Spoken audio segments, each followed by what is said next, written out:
Today we've been looking at the forces between atoms and molecules. So how can these atoms and molecules, which at first sight we viewed as being electrically neutral objects, actually form solids and liquids? Where does the attractive force come from?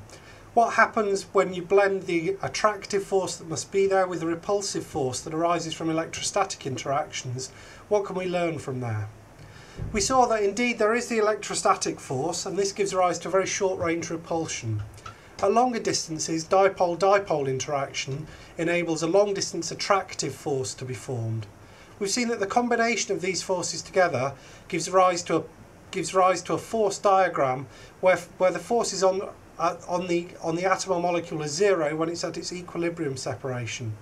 From here we've turned this diagram of forces into a potential. In the potential we can see that there's a potential well which forms. The bottom of the potential well again is at the equilibrium separation. The energy that's required to move from the bottom of the potential well out of the well is called the dissociation energy, and in many ways is related to the latent heat, which tells you how much energy is required to change, for instance, from a liquid into a gas. From there we've gone on and looked at bulk properties of matter, and in particular we've looked at Young's modulus. Young's modulus relates the stress divided by the strain, where the stress is the deforming force per unit area and the strain is given by the unit deformation, or delta L over L.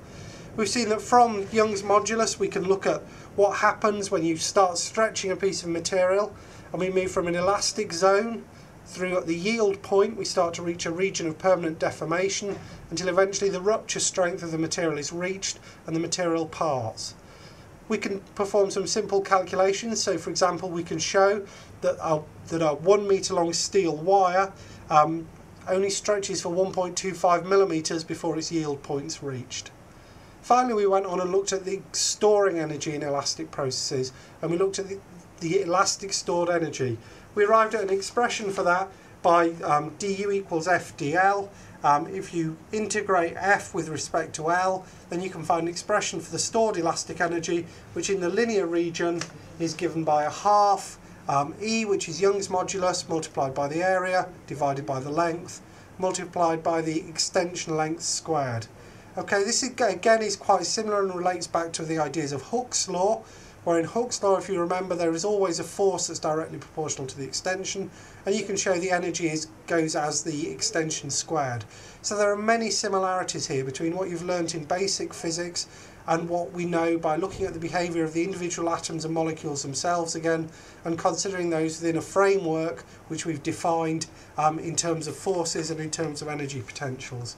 Next time we're going to go on and look at solids, liquids and gases, what happens when we change state, okay, how we need to supply energy, how much energy we need to supply, and we're going to start looking at phase diagrams as well.